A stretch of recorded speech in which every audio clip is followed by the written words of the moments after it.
que nos assista e por nós vele.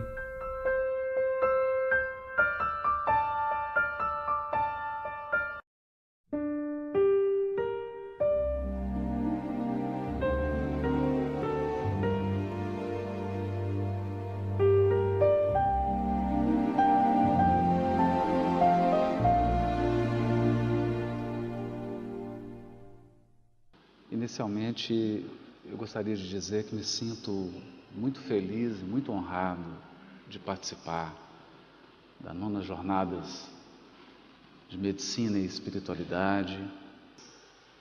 Espero, nesses minutos de reflexão, compartilhar um pouco do que tenho aprendido também na qualidade de aluno com a obra desse benfeitor inigualável que é Emmanuel, editou um manancial de luzes e de esclarecimento através das mãos abnegadas de Francisco Cândido Xavier. Eu gostaria de compartilhar algo que escrevi antes de iniciar a nossa reflexão. E diz o seguinte: a experiência nos mostra que o arranjo das rosas em forma de buquê possui o impressionante dom de realçar as características singulares de cada uma delas, que dificilmente seriam notadas se estivessem sozinhas. Acreditando nessa propriedade surpreendente, reunimos textos esparsos sobre essa temática, pensamento e vida, na certeza de que o conjunto será bem mais que a soma das partes. Na verdade, eu me sinto como um jardineiro que simplesmente colheu as flores, colocou-as em conjunto, apertou o laço e trouxe com humildade para a apreciação de todos, porque as rosas não me pertencem. Os textos foram tirados do livro Pensamento e Vida, do livro Mecanismos da Mediunidade, de André Luiz, e do livro Obras Póstumas, de Kardec. Mas quando esses textos são reunidos num conjunto, eles apresentam um desafio para a nossa cognição. O principal elemento de obstáculo ao entendimento é que nós chegamos para um texto com uma compreensão prévia, com um conjunto de conceitos, de experiências e de vivências que nós trazemos para a leitura do texto. Portanto, é muito comum que alguém leia um livro inteiro e saia dessa experiência pensando do mesmo modo. E não raro, não absorva nada do que aquele livro tem a oferecer. Portanto, para mim especialmente, o maior desafio no preparo desse estudo da tarde foi esvaziar a minha mente e o meu coração e deixar que os textos trazidos da espiritualidade superior pudessem despertar em mim reflexões ainda não feitas, despertar em mim uma vivência nova, uma nova compreensão. E para tanto, eu tive que renovar conceitos. Nós leremos alguns trechos, mas é preciso atentar para o fato de que Emmanuel define certas palavras. E ao definir, ele quer deixar claro que está trabalhando com conceitos novos, que é preciso ampliar a nossa mente e prestar atenção na ideia, na essência e não nas palavras. Os espíritos não se cansavam de dizer ao codificador: as palavras pouco nos importam, o que vale é a intenção. Aqui no caso, o que vale é a ideia, o pensamento, a estrutura do pensamento que está por detrás das palavras, para que a gente não incorra num grave erro,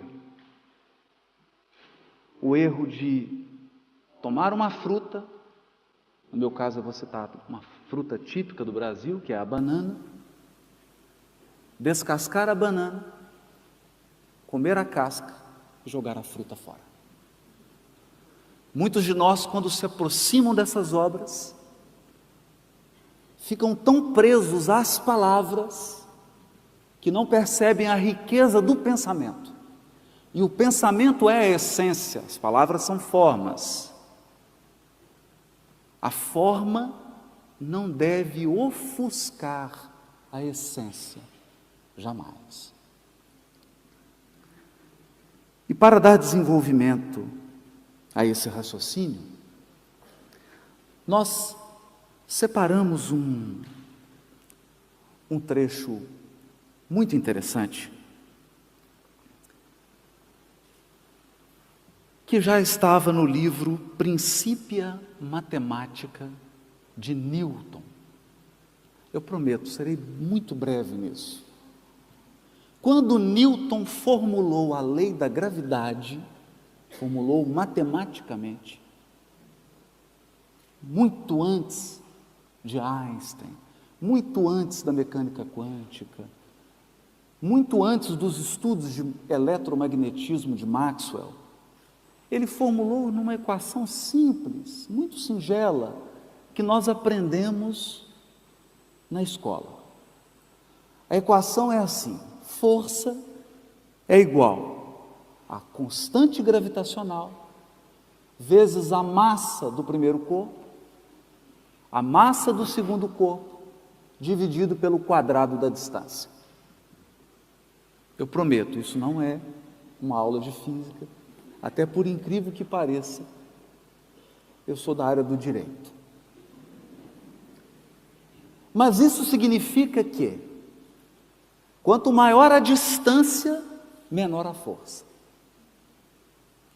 Mas ela nunca é zero. Até aqui, simples. O grande problema está em quê? Imaginem dois corpos celestes, dois planetas, se quiserem, separados por milhões e milhões e milhões de quilômetros, portanto, muito distantes. Quanto maior a distância, menor a força.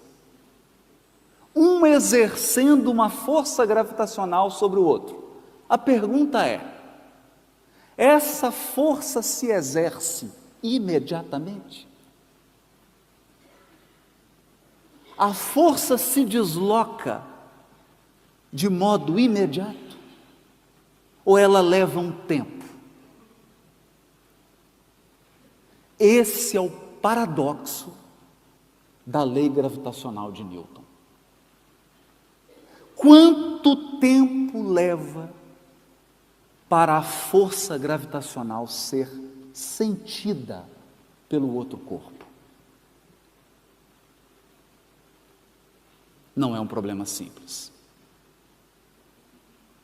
Porque para responder a essa pergunta, e olhe que nessa época, Newton não estava ainda seguro de que a velocidade da luz é a velocidade limite para os corpos materiais.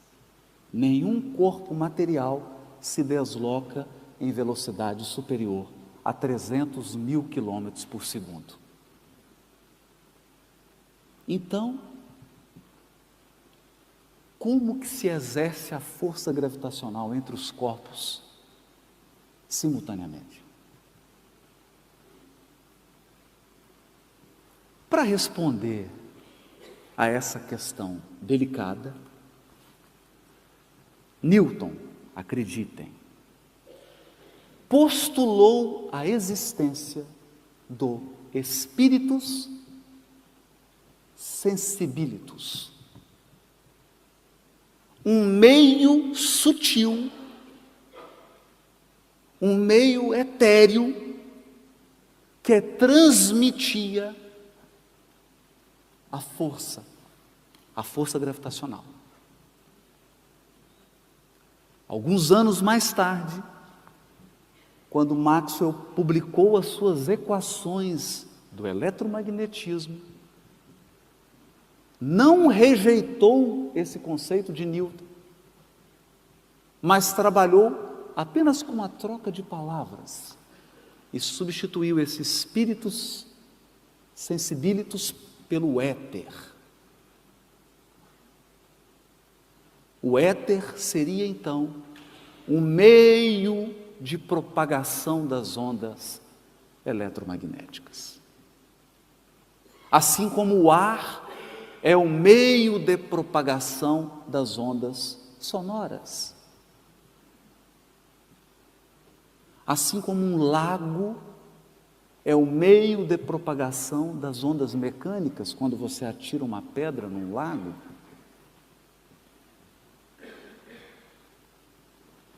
Mais tarde, quando Einstein formulou o seu conceito, a sua teoria da relatividade geral, ele começou a fazer conta, equações.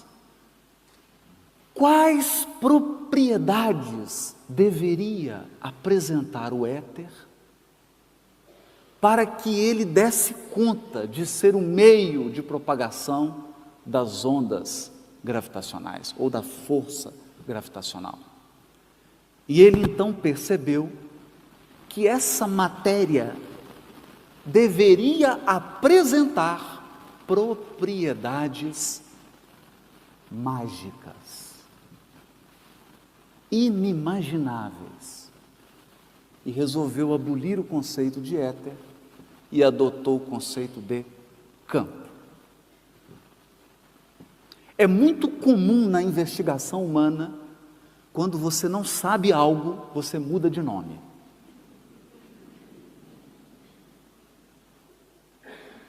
Nós não sabemos o que é a matéria, então mudamos de nome, energia, mas continuamos não sabendo. Se você estudar um tratado de onda eletromagnética, os especialistas vão afirmar: é mais fácil imaginar um anjo do que uma onda eletromagnética. Nós não sabemos o que é. Na essência, nós não sabemos o que é. Nós lidamos com os efeitos, mas não com a essência. E talvez você esteja se perguntando: qual que é o tema dessa palestra da tarde?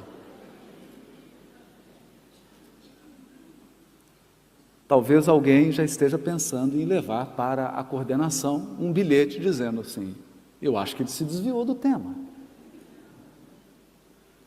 Pois bem, no livro Obras Póstumas,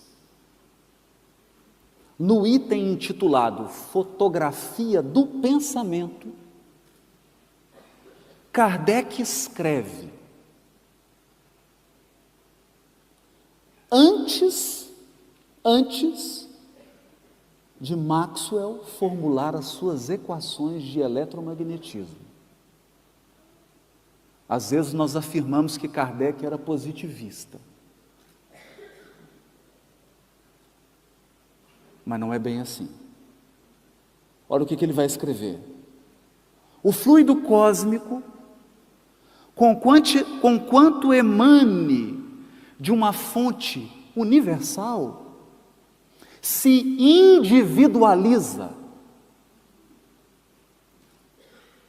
O fluido cósmico emana de Deus, uma fonte universal, mas ele se individualiza, por assim dizer, em cada ser e adquire propriedades características que permitem distingui-lo de todos os outros. Eu absorvo o fluido cósmico, individualizo, e ele passa a ter características que são do Haroldo. Como a doutora Marlene absorve, e ele passa a ter características que são dela. Nem mesmo a morte apaga esses caracteres de individualização, que persistem por longos anos após a cessação da vida, coisa de que já temos podido convencer-nos. Cada um de nós tem, pois, o seu fluido próprio, que o envolve e o acompanha em todos os movimentos. Para onde quer que nos desloquemos, o nosso fluido nos acompanha. Como a atmosfera acompanha cada planeta. É muito variável a extensão da irradiação dessas atmosferas individuais. Então, cada ser possui uma atmosfera fluídica que o acompanha em toda parte.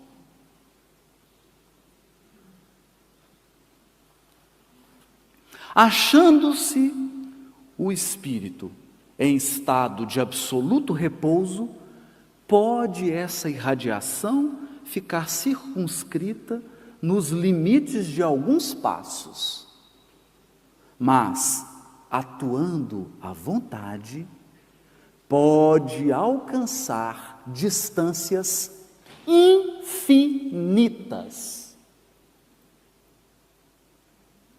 Infinitas. Equação de Newton.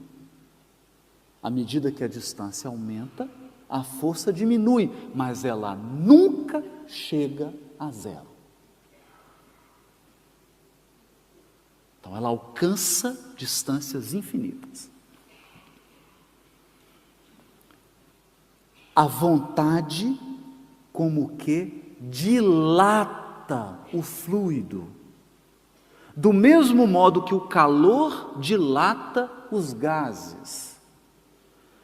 As diferentes atmosferas individuais se entrecruzam e misturam, sem jamais se confundirem, exatamente como as ondas sonoras que se conservam distintas a despeito da imensidade de sons que simultaneamente abalam o ar.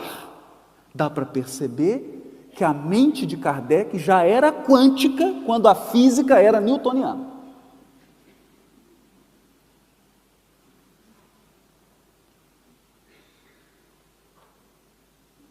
Atmosferas individuais, e ele prossegue.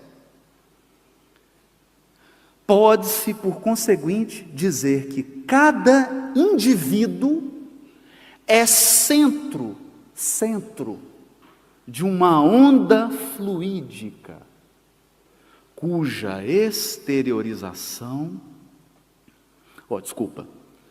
extensão se acha em relação com a força da vontade. Do mesmo modo que cada ponto vibrante é centro de uma onda sonora, cuja extensão está na razão propulsora do fluido, como o choque é a causa de vibração do ar e propulsora das ondas sonoras. É a vontade do espírito que provoca o choque, e essa sua onda fluídica se propaga num meio. Que meio? O fluido cósmico universal. É o que ele está dizendo. Só que a atmosfera de cada indivíduo é o fluido cósmico individualizado. Em alguns seres humanos, essa atmosfera mais parece uma tempestade. Em outros, lembra uma primavera perfumada e florida. Algumas pessoas nos causam até náusea pela emissão dos seus fluidos, que são profundamente maléficos, no sentido da maldade, da inveja, do orgulho, da vaidade, do ciúme e de uma série de sentimentos que tornam essa atmosfera carregada com cores muito específicas, com um cheiro muito desagradável, com uma vibração muito deletéria, ao passo que outras criaturas vibram de uma maneira que nos transmitem paz, tranquilidade, esperança, fé.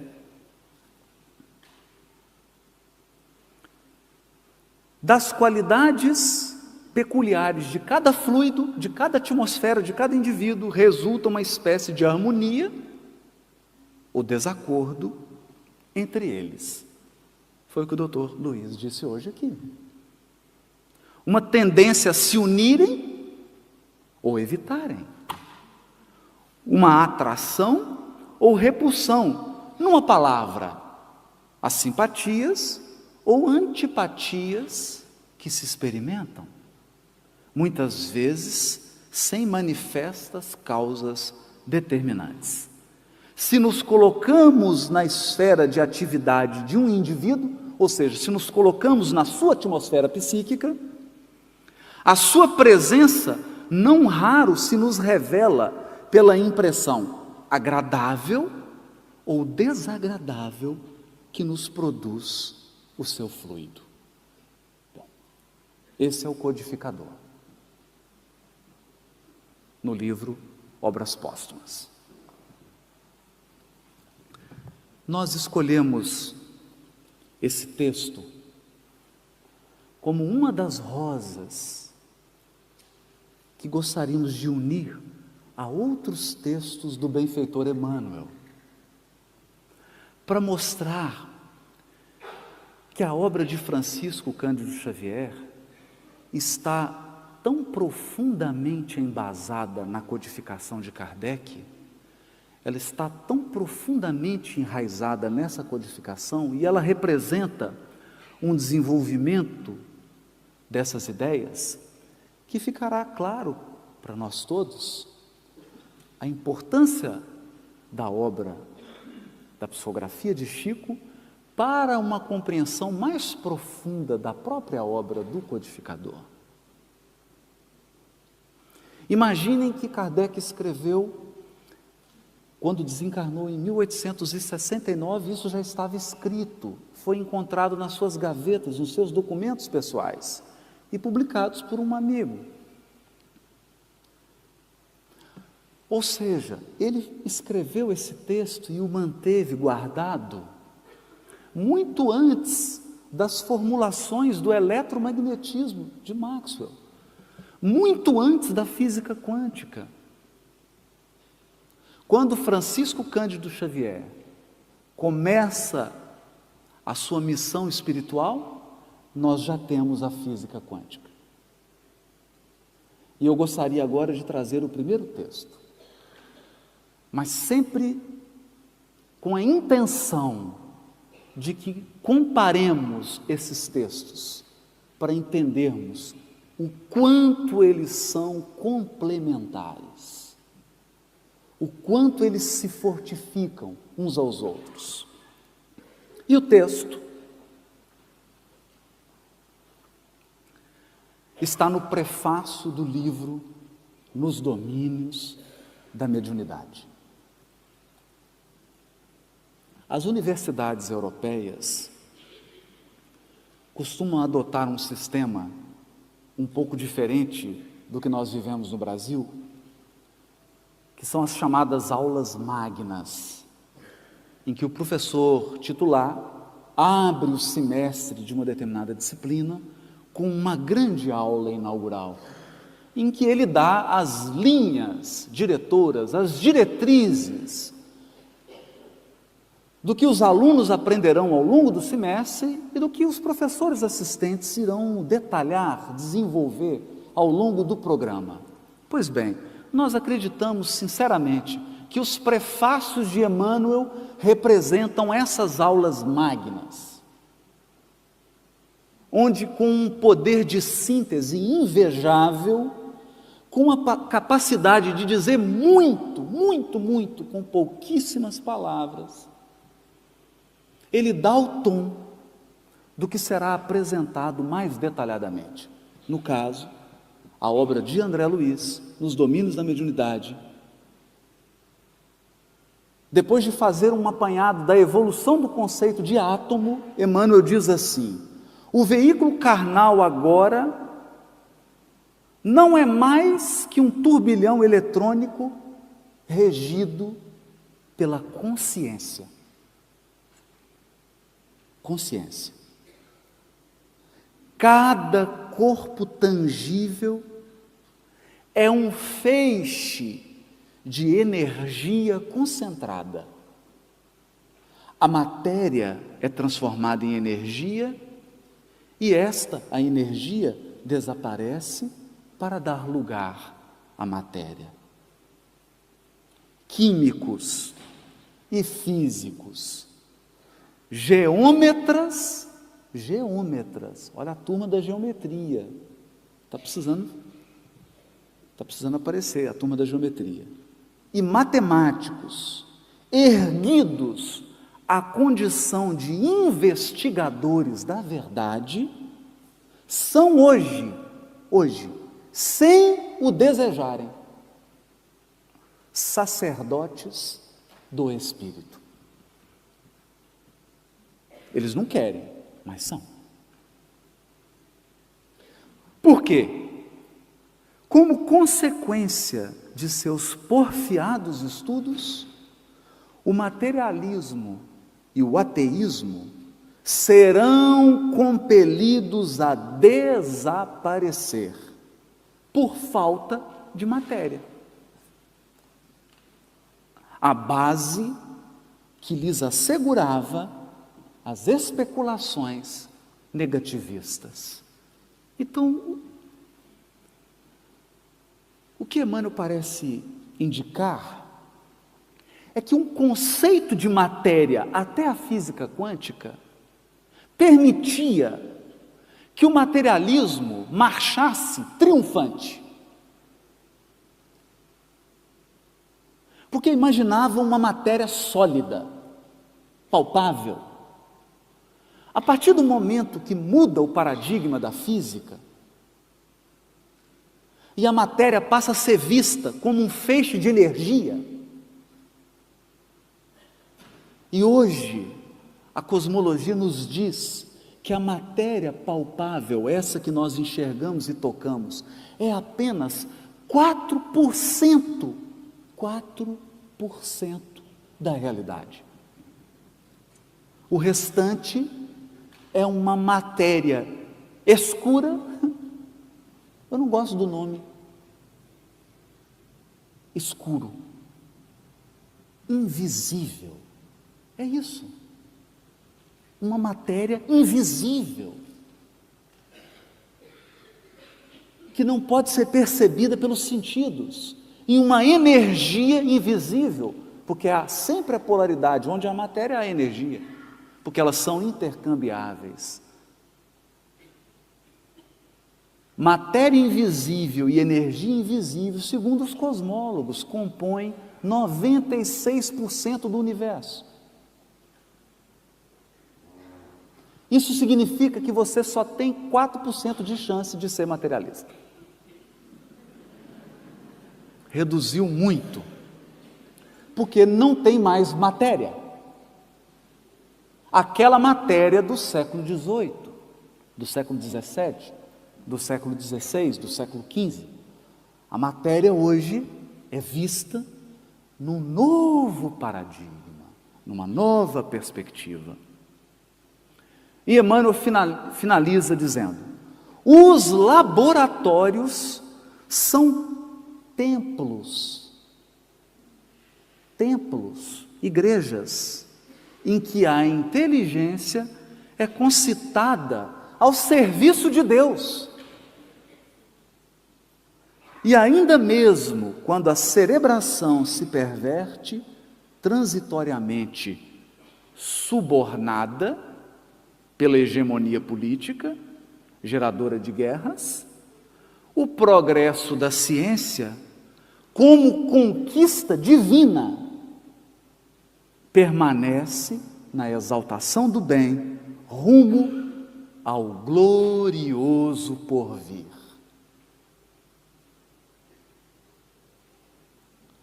Esse novo paradigma da física, da biologia e da ciência acabou com as igrejas. Acabou. Sabe por quê? Tudo agora é igreja.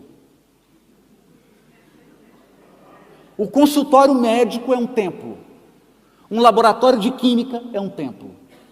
A rua é um templo. Um estádio de futebol é um templo. Porque não temos mais a visão de um Deus da religião medieval. Temos a visão de uma inteligência suprema, de um amor supremo, que preside, que orienta, que provê a todo o universo infinito. Portanto, nós estamos mergulhados no fluido cósmico, como peixes no oceano. Onde quer que você vá, você está em Deus.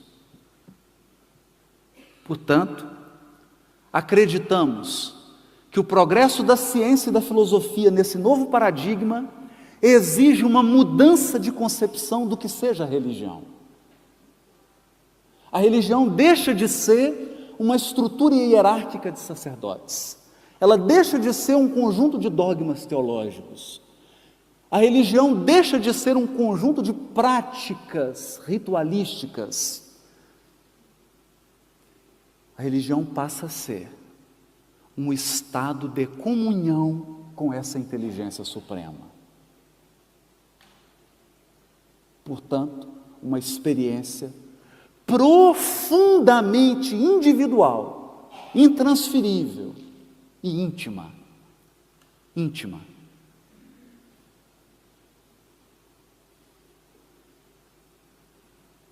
E nesse novo conceito, tudo o que fazemos em direção ao bem, em direção ao belo e em direção à harmonia representam uma prece. Portanto, estamos em prece quando cuidamos de um jardim. Estamos em prece quando fazemos um pão. Estamos em prece quando fazemos uma conferência. Estamos em prece quando vamos ao mercado comprar frutas.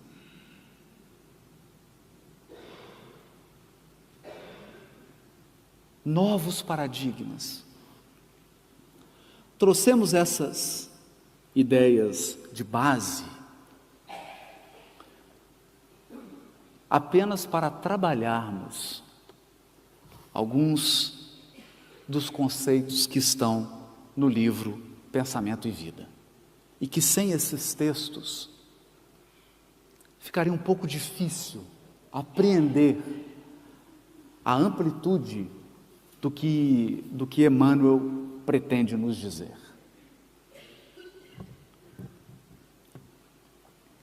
No livro Mecanismo da Mediunidade,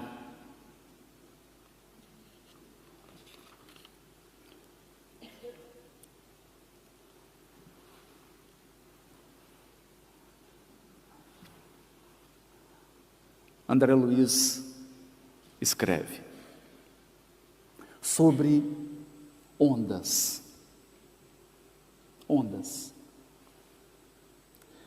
E ele então, em um dos itens, dá o nome de continente do infrassom.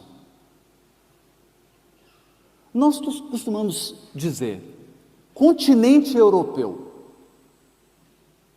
continente africano, América,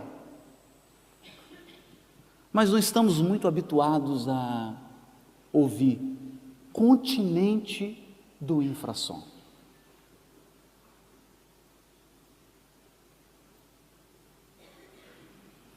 É curioso porque somente no título é como se André Luiz tentasse nos dizer: percepção é realidade.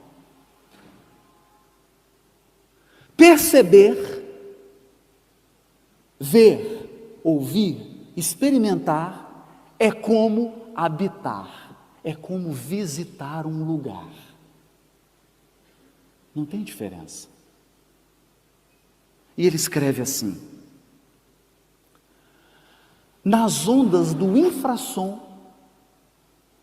que o nosso ouvido humano não pode perceber, portanto é um continente que nós não podemos ir, fisicamente falando, em semelhantes faixas da vida que a ciência terrestre assinala como continente do infrassom, circulam forças complexas. Contudo, para o espírito encarnado ou ainda condicionado às sensações do plano físico, não existe nessas províncias da natureza senão o silêncio. Para nós, só há silêncio, porque o ouvido não capta. No entanto, não tem silêncio. Nesse continente circulam forças complexas. Que forças são essas? Então, essas ondas começam a ficar mais curtas e nós entramos no continente do som audível. Nesse continente, você encontra Beethoven, Mozart, Chopin, Debussy, Ravel, Rachmaninoff, Prokofiev. Todo mundo. Nós nos encantamos hoje pela manhã com essas crianças lindas cantando de uma forma tão bela. É todo um continente de emoção, de experiência, de vivência, de aprendizado, que nós temos acesso simplesmente pelo fato de ouvir. E se pudéssemos ouvir o que está para aquém do som que o tímpano registra, que experiências poderíamos ter?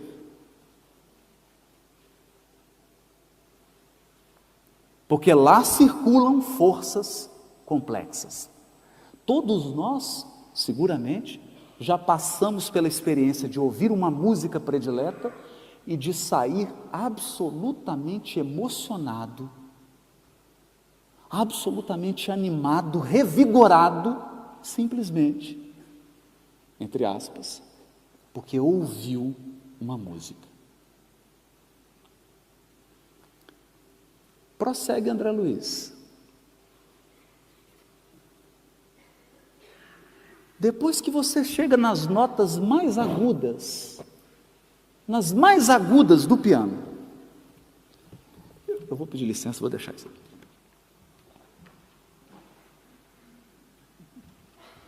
Está me exigindo muito esforço para ficar segurando. Depois que você sai do som, do mais agudo do piano, à medida que vai ficando mais agudo, deixa de ser som e passa a ser luz.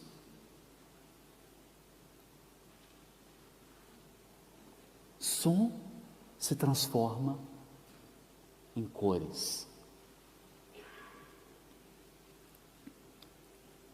Alteia-se a ordem das ondas e surgem depois do vermelho, o alaranjado, o amarelo, o verde, o azul, o anilado e o violeta, que por um acaso, por uma coincidência, porque vocês sabem, a vida está cheia de coincidência, são as cores dos centros vitais. Mas isso é só uma coincidência. E o fato de serem 7 também é uma coincidência. Nós brasileiros não estamos muito podendo falar no número 7. Ficamos um pouco traumatizados depois da Copa.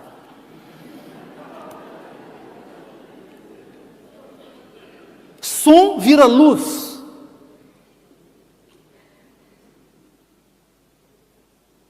Mas depois do violeta tem o ultravioleta. E outros continentes que nós não percebemos. Mas que alguns aparelhos registram.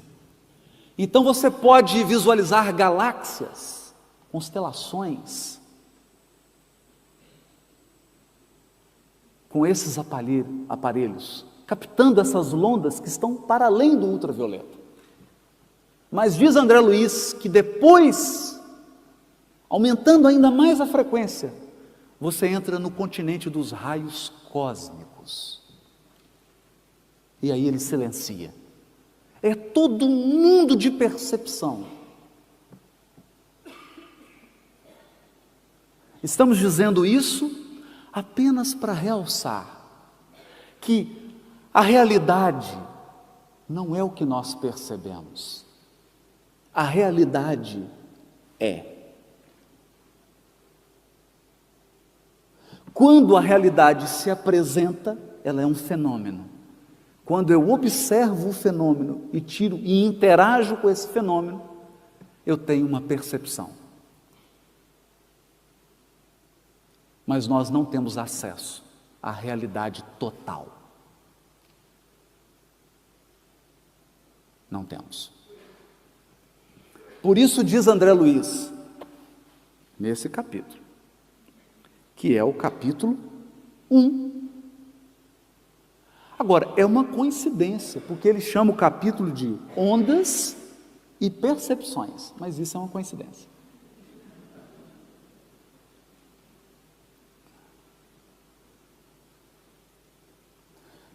O que eu percebo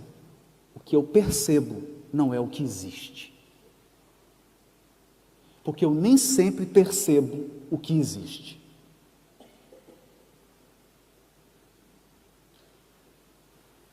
E ele diz assim: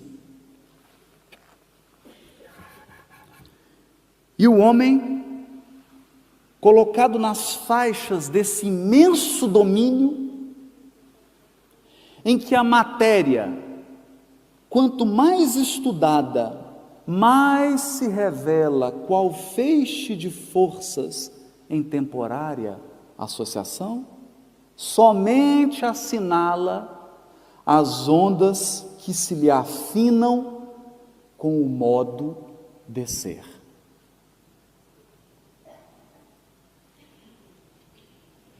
Eu somente vejo o que eu já sou.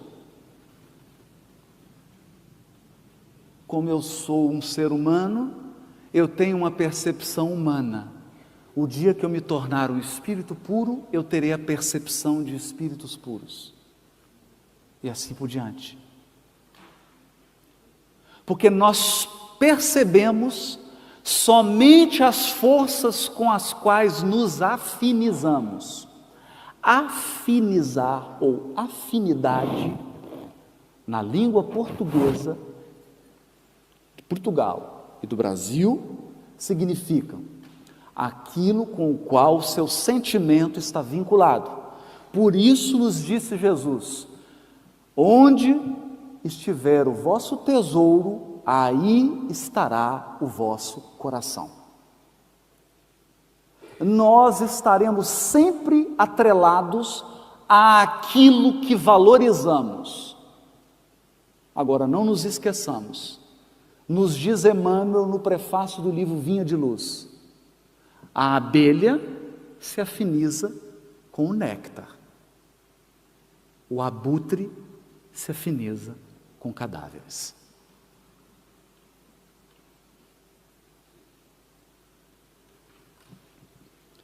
Prossegue André Luiz. Temo-lo dessa maneira, o homem, por viajante do cosmo, respirando num vastíssimo império de ondas, que se comportam como massa ou vice-versa, massa ou energia, condicionado nas suas percepções à escala do progresso que já alcançou. Progresso esse que se mostra sempre acrescentado pelo patrimônio de experiência em que se gradua no campo mental ou atmosfera psíquica de Kardec, que lhe é característico, em cujas dimensões revela o que a vida já lhe deu, ou tempo de evolução. Tempo de evolução, o que eu já recebi da vida. E aquilo que ele próprio já deu à vida, ou tempo de esforço pessoal na construção do destino. Isso nem sempre é proporcional.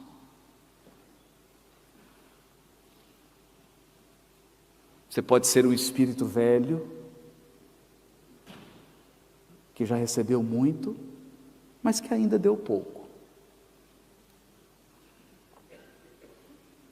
Então é um movimento de recepção e emissão.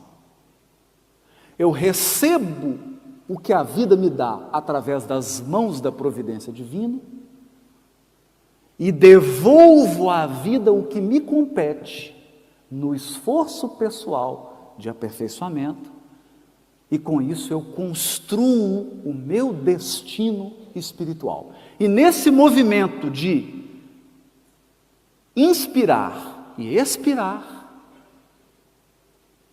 dá-se, num denominador comum, o patamar evolutivo no qual eu me encontro. Pois bem, agora, pensamento e vida.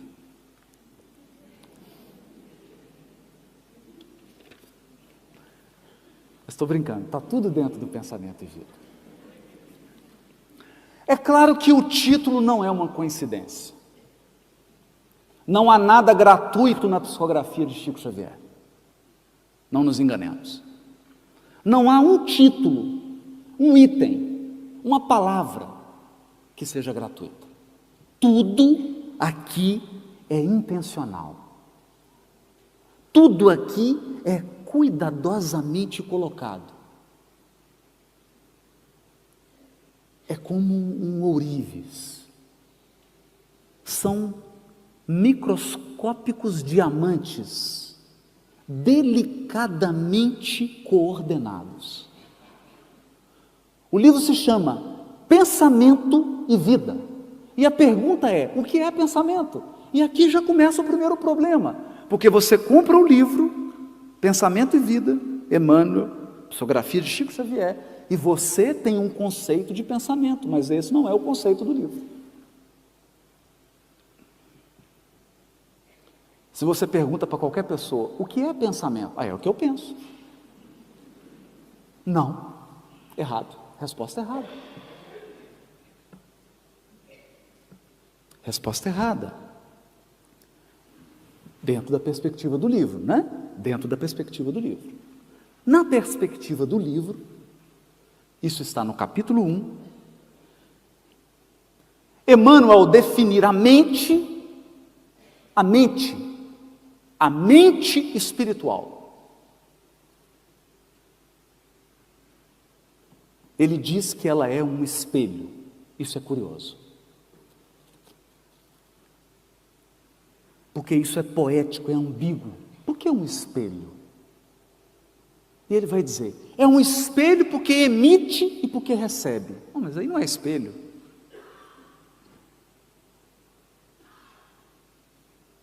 Emite e recebe. Mas eu só recebo o que eu emito. Então, na verdade, eu reflito. Eu sou uma reflexão. Eu estou sempre refletindo aquilo que eu estou emitindo. Recebendo aquilo que eu estou emitindo. É como se a vida e o destino fosse uma grande televisão de plasma. Você só vê as imagens que projeta.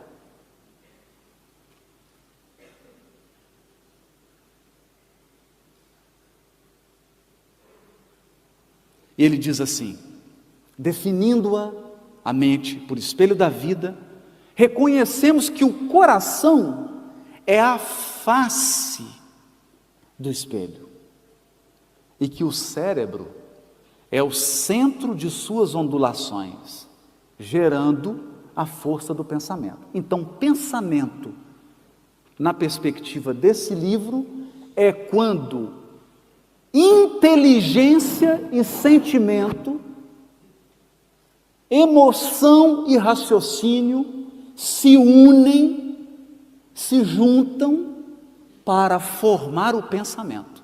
Então, o pensamento é uma mescla de sentimento e raciocínio, não só raciocínio.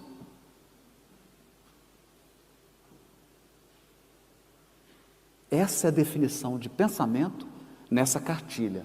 E é bom lembrar, diz Emmanuel no prefácio, esse livrinho, aparentemente pequeno e constrangedoramente grande, é uma cartilha oral que Emmanuel anotou e ditou pelas mãos de Chico Xavier, utilizada numa escola no mundo espiritual para preparar os seres que vão reencarnar. É como se fosse um curso intensivo para reencarnar.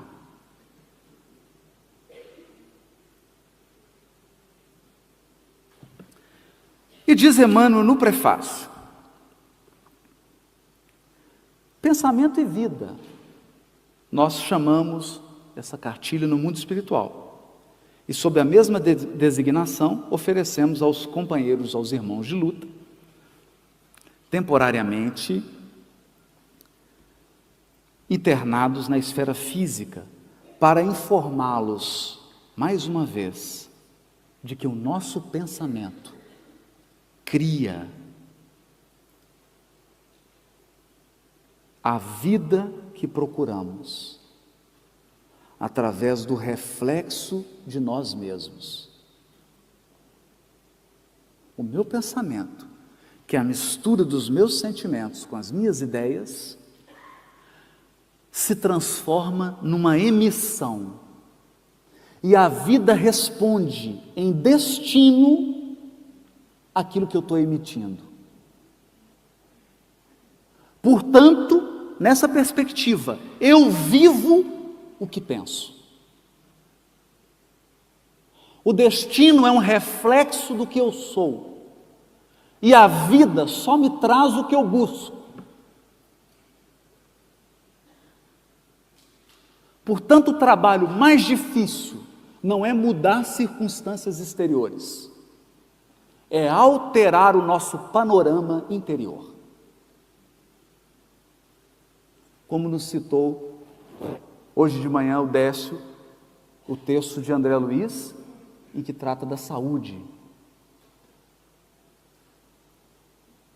A saúde verdadeira é um panorama, não, é do Emmanuel, né? Está no Consolador. É um panorama espiritual. É um panorama do espírito.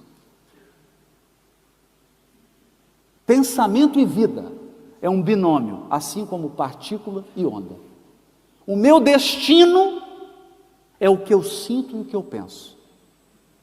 Se eu quero mudar o destino, preciso mudar meu sentimento e meu pensamento, e meu raciocínio. Enfim, meu pensamento.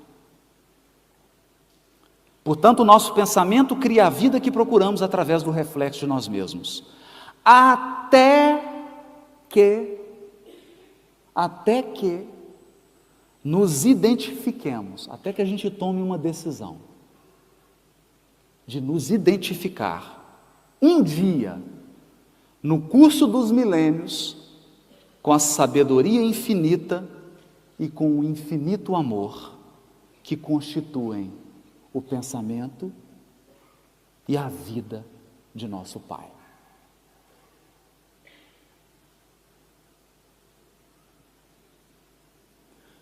Portanto, o pensamento de Deus governa e equilibra o universo. E dentro das suas leis soberanas, nós recebemos aquilo que emitimos, portanto, aquilo que queremos. É o que diz Emmanuel no primeiro capítulo, quando diz: a mente é o espelho da vida em toda parte. Ergue-se na terra para Deus, sob a égide do Cristo. A feição do diamante bruto, que arrancado ao ventre obscuro do solo, avança com a orientação do lapidário para a magnificência da luz. Em todos os domínios do universo, vibra, pois, a influência recíproca. Tudo se desloca e renova sob os princípios de interdependência e repercussão. O reflexo, quando eu reflito algo, quando eu registro algo, esboça a emotividade. A emotividade plasma a ideia. A ideia determina a atitude e a palavra que comandam as ações. Em semelhantes manifestações, quais manifestações?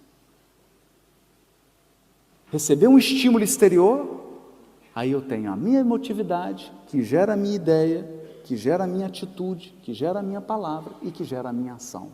É um circuito. Em semelhantes manifestações, alongam-se os fios geradores das causas. As causas do destino estão em nós, nesse processo. De que nascem as circunstâncias. Portanto, as circunstâncias são um efeito de um processo que acontece dentro de mim. Essas circunstâncias podem ser válvulas obliterativas ou alavancas libertadoras da existência. O reflexo mental mora no alicerce da vida. Refletem-se as criaturas reciprocamente na criação que reflete os objetivos do Criador. Muito obrigado pela sua atenção.